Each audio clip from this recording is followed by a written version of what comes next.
Welcome to the recording for the official sample paper 2 for ITIL Foundation version 5. Let us go through the questions now. The first one, what is the primary purpose of a product in ITIL product and service management?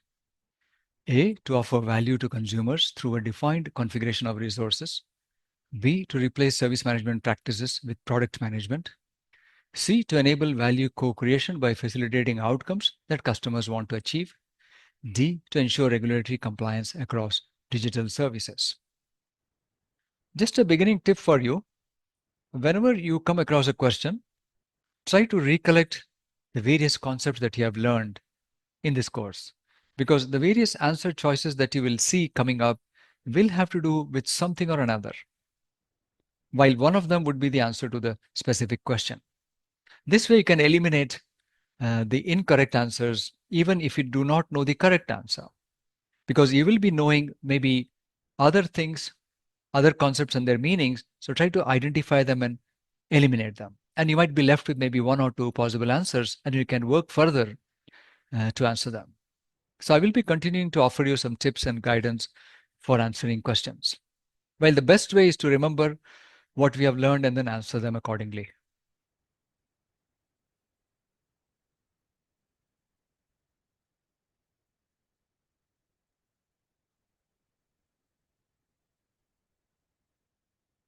So let us check the answer. In questions like this, it may be better to translate the question into our own language. Essentially, this question is nothing but asking us what is a product in ITIL. And you might recollect that product is a combination of resources from the 4 dimensions. Therefore, choice A would be good, to offer value to consumers through a defined configuration of resources. If you look at the official definition, a product is a configuration of an organization's resources that is designed to offer value. And we also have a digital product. It's the same, but it is based on combination of organizations' resources based on digital technology and designed to offer value to consumers.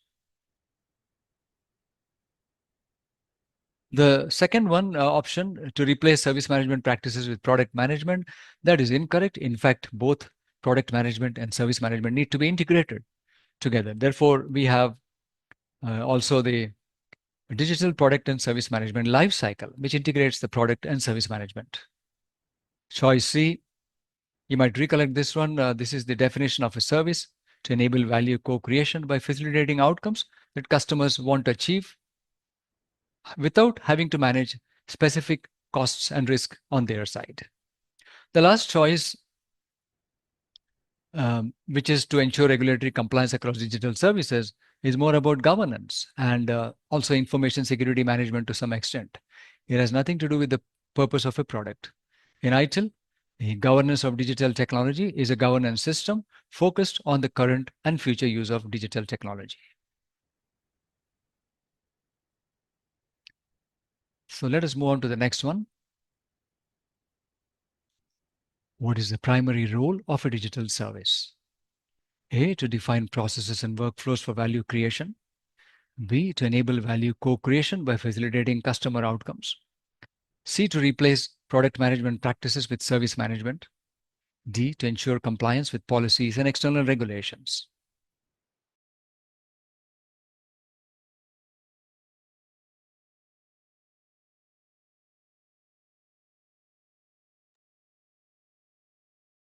Some information from the previous question will also help you here.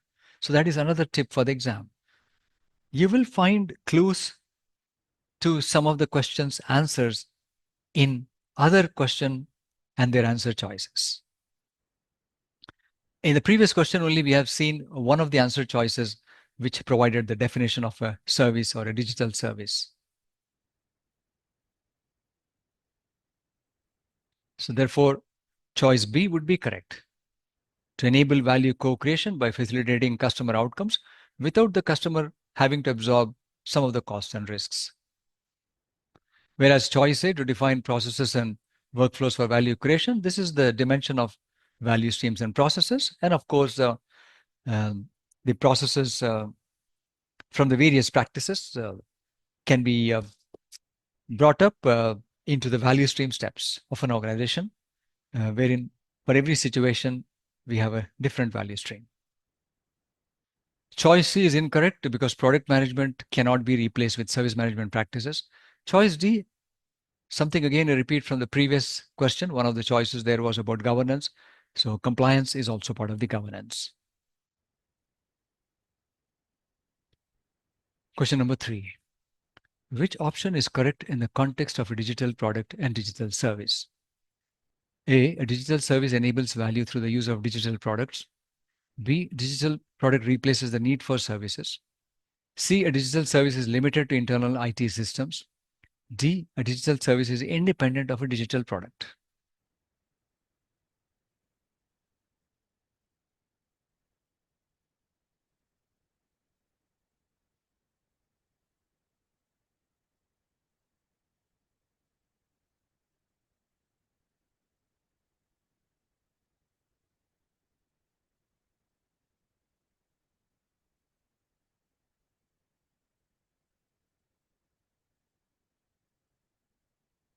So we need to look at the answer choice where at least either a digital product or a digital service has been defined or explained.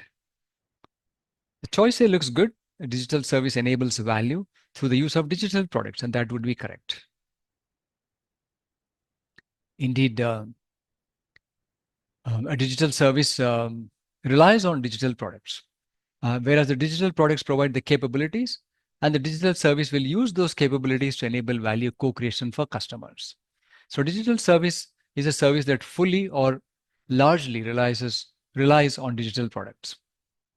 The second choice is incorrect because products support the services, do not eliminate them. The third one is also incorrect because digital services are not limited to internal IT only. They're also delivered to external customers, users, and organizations across many industries. In fact, these services play a crucial role in the modern economy. And choice D, a bit similar to B there, it's also incorrect because a digital service cannot exist independently of a digital product because it relies on digital products to function. Digital services are always based on digital products. Therefore, choice A is correct.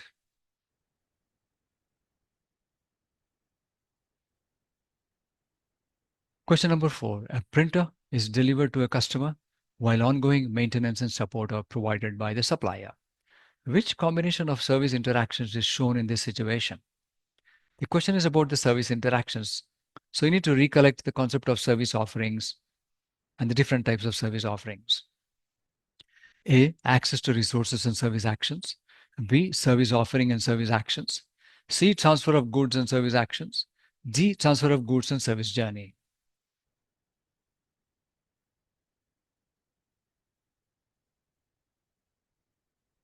There are two things in the question. A printer is delivered, but also ongoing maintenance and support provided by the supplier.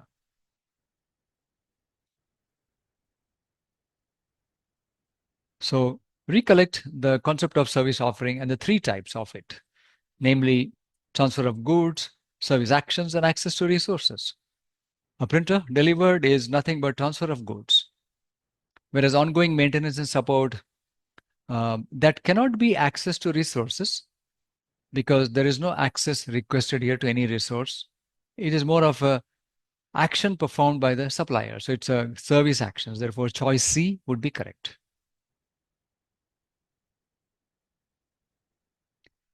Choice B has a service offering, and therefore we can eliminate that. We have because we have to determine which type of service offering is it. Similarly, in choice D, we have the term service journeys. Therefore, we can eliminate that as well.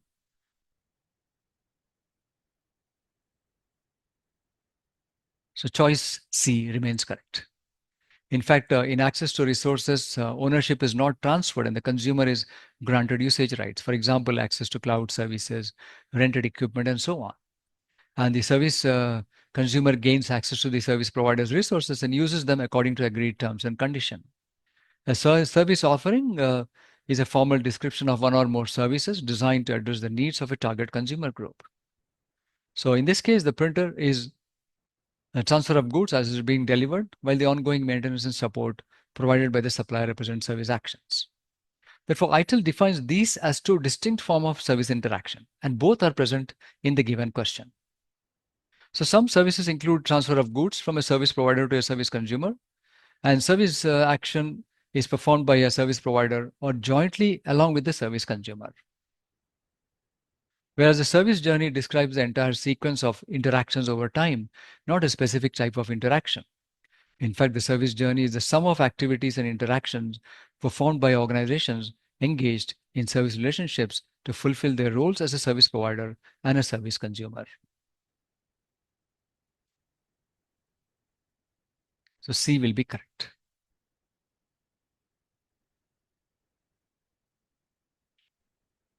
Next, we have question number 5 coming up. How does access to resources support value co-creation in a service interaction? A, by allowing consumers to use provider resources. B, by transferring responsibility for resources to consumers. C, by limiting resource use to internal teams. Or D, by replacing service actions with automation. The question is about one of the types of service offerings or service interactions.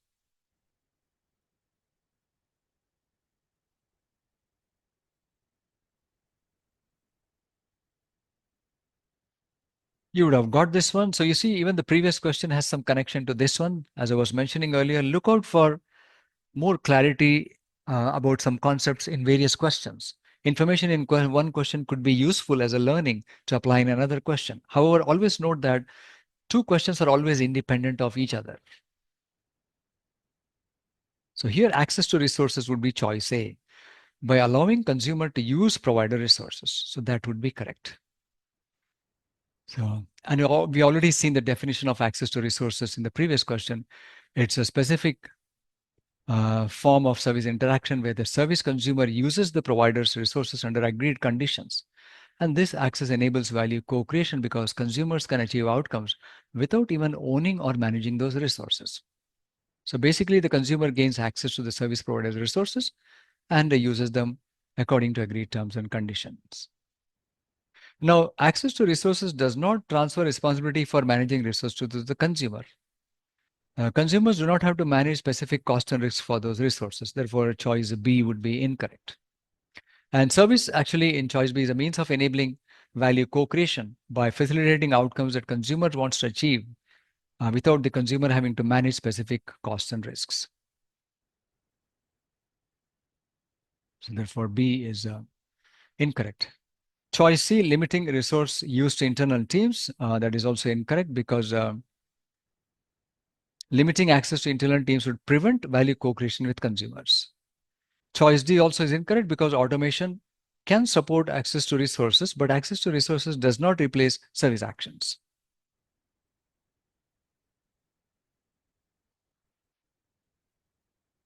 So that concludes question number 5. Next, we have 6 coming up. Which of the following is true about value co-creation? A, value is created only by the service provider and delivered to the customer or consumer. B, value is defined and consumed by the service provider. C, value is created independently of service relationships. D, value is created jointly through interactions between service providers and service consumers. One more thing for the exam, just be cautious about the usage of the terms such as provider, consumer, product, service, service provider, product vendor, and so on. Sometimes our eyes may miss out those words and we might pick an incorrect answer. So when in doubt or when, let's say you're struggling with the correct answer, look at the answer choices once again and also the question and zoom into what exactly the words are. Consumer versus provider, or even customer versus provider, and so on, like I explained earlier. Product versus service, product vendor versus service provider, etc. Similarly, we had the other one, access to resources, transfer of goods, and service actions. Value co-creation, the word co-creation is the biggest clue. We need both service provider and service consumer. Therefore, choice D, the last one, would be correct. It cannot be created by just one entity because of the service relationships among multiple entities or organizations. Look at choice B. That's a bit tricky. Value is defined and consumed by a service provider. That is incorrect. Had it been service consumer, that would have been okay. Choice C, values created independently of relationship. That is incorrect. Relationships are required in order to co-create value. And choice A also, value created only by service provider. That is incorrect. It has to be created jointly. So there are several caveats that you can note and eliminate those incorrect answers. So in summary, what we can say that values is not produced unilaterally by either the provider and handed over to the consumer, and or the consumer does not create value and hand over to the provider, but they have to work together to obtain value for each other, while the consumer remains the main stakeholder who is expecting value. But in a service relationship, even provider will expect some value for themselves, for their employees, and so on, for their reputation, for getting their own income, etc. And the value depends on how the service is used and experienced by the consumer. So the co-creation of value through services has two perspectives. It is always a combination of service consumption by the service consumer and also the service provision by the service provider.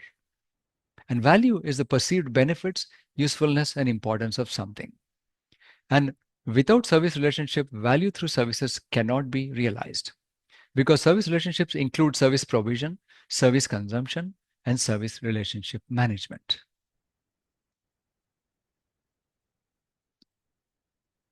So hope that that's been clear. Let's move to the next question, which is number 7. How do utility and warranty together support value co-creation? A. Utility focuses on cost control while warranty focuses on risk avoidance. B. Utility and warranty apply only to products, not services. C. Utility ensures the service is fit for use while warranty ensures it is fit for purpose. D. Utility ensures the service is fit for purpose while warranty ensures it is fit for use.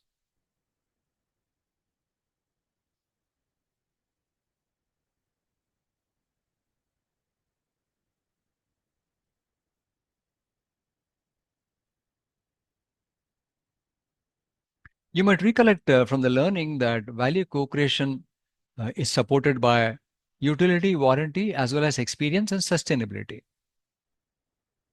Now, in such question, when we look at the answer choices, look closely at C and D.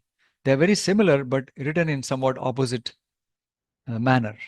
So when you have such a situation, it is very likely that either of these two options will be the correct answer. In choice C, we see utility ensures the service is fit for use, while warranty ensures it is fit for purpose. Indeed, it is the opposite. Utility ensures the service is fit for purpose, while warranty ensures it is fit for use. So therefore, here the answer would be choice D, if you recollect that well. Now, how do we remember this fit for purpose versus fit for use? Which one it is, utility or warranty? Now, when I use a service, I need to achieve something. I have a purpose, I have an intention. Therefore, that is the utility, that is the functionality of the service. For example, a video streaming service. Let's say my purpose or intention is to watch a video, then I'm looking for video functionality in the service. Whereas warranty means some sort of assurance that I will be able to use it without problems. For example, it'll run smoothly for me. There'll be no interruptions. For example, too much of buffering due to a lack of network or server capacity. That the service is also secure. And in case of a continuity situation like a outage or disaster, at least minimum possible service functionality is running. For example, for the video, there could be an option that to download it, download maybe one part of the total video, which may be available somewhere else, rather than available as is in real time. So at least there is some sort of a minimal service being still provided in case of a business continuity situation. I should say non-continuity actually. So choice A, utility focuses on cost control while warranty focuses on risk avoidance. Well, actually, cost and risk are elements of the value along with outcomes. And choice B is incorrect because utility and warranty apply both to products and services, not only to products. And choice C, we already seen that is incorrect. So service value is the perceived benefits, usefulness, and importance of a service. And cost and risks are part of service value. Utility and warranty are defined in terms of functionality and assurance. So utility is the functionality offered by a product or service to meet a particular need, whereas warranty is the assurance that a product or service will meet agreed requirements. So ITIL applies utility and warranty to both services and products. And we have seen here, utility is the fit for purpose, while warranty relates to fit for use. So these are two complementary aspects of service value.